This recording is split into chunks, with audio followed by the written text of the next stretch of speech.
यह कहानी की शुरुआत होती है एक प्यारे से शहर में, जहां दो खूबसूरत घर आमने सामने बने हुए थे। एक घर में रहता था हमारा हीरो रायस्टार और दूसरे में उसका सबसे अच्छा दोस्त गैन भाई। दोनों सिर्फ पड़ोसी ही नहीं थे, बल्कि एक दूसरे के बहुत ही गहरे दोस्त भी थे। हर सुबह का एक ही रूटीन होता, दोनों मिलते, हंसी मजाक करते हुए अज्जू भाई की टपरी पर चाय पीने जाते। उस दिन भी सब कुछ हमेशा की तरह था, लेकिन शाम के वक्त जब दोनों चाय पीकर वापस लौट रहे थे, तभी उनकी नजर सड़क के कोने में एक अजीब सी चमकती चीज पर पड़ी। जिज्ञासावश दोनों ने बाइक रोकी और नीचे उतरकर देखने लगे। वहां पड़े थे दो अजीबोगरीब जादुई जानवर। वो दोनों ऐसे जीव थे जो ना पहले कभी देखे गए थे, ना ही कभी सुने गए थे। ज्ञान भाई हैरान होकर बोला, अरे भाई, ये कैसे जानवर हैं? मैंने तो आज तक ऐसा कुछ नहीं देखा। रायस्टार भी घबराकर बोला, सच कह रहा है तू, लेकिन अगर हमने इन्हें पुलिस को सौंपा तो वो लोग इन पर कोई भी एक्सपेरिमेंट कर सकते हैं या कुछ और बुरा। ज्ञान भाई थोड़ी देर सोचकर बोला, तो फिर क्या करें?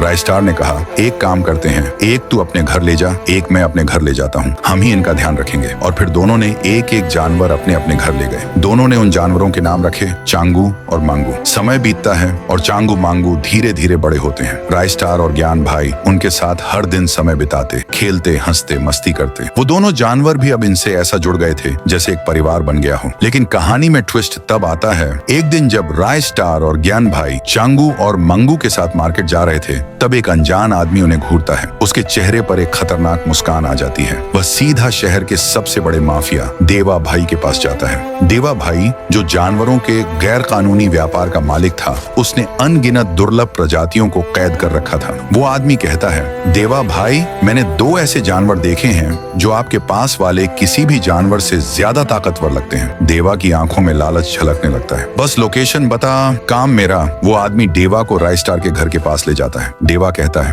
रात होने दो, फिर हमला करेंगे। रात होती है और देवा का गैंग हमला कर देता है। रायस्टार और ज्ञान भाई के घरों से उनके प्यारे चांगू और मांगू को चुरा लिया जाता है। ज्ञान भाई सबसे पहले जागता है, रायस्टार जल्दी उठ, हमारे जानवर चोरी हो गए। रायस्टार बिना समय गंवाए अपनी सुपर बाइक लेकर निकल पड़ता है। दूसरी तरफ देवा और उसका आदमी अमिट हंसते हुए कहते हैं, कैसे बेवकूफ बनाया दोनों को। लेकिन तभी एंट्री होती है रायस्टार और ज्ञान भाई की। तुम आए हो अपनी मर्जी से, लेकिन जाओगे मेरी मर्जी से। और फिर शुरू होती है जबरदस्त फाइट। चारों तरफ अफरा तफरी मच जाती है। एक तरफ ज्ञान भाई जमीन पर गिर जाता है, दूसरी ओर रायस्टार थक चुका होता है। देवा और अमिट अब उसके सामने खड़े होते हैं, लेकिन तभी कुछ अजीब होता है। देवा और अमिट की आंखों में डर झलकने लगता है। वो दोनों तुरंत वहां से भाग जाते हैं। रायस्टार हैरान होकर पीछे देखता है और वहां खड़े होते हैं चांगू मांगू के पास।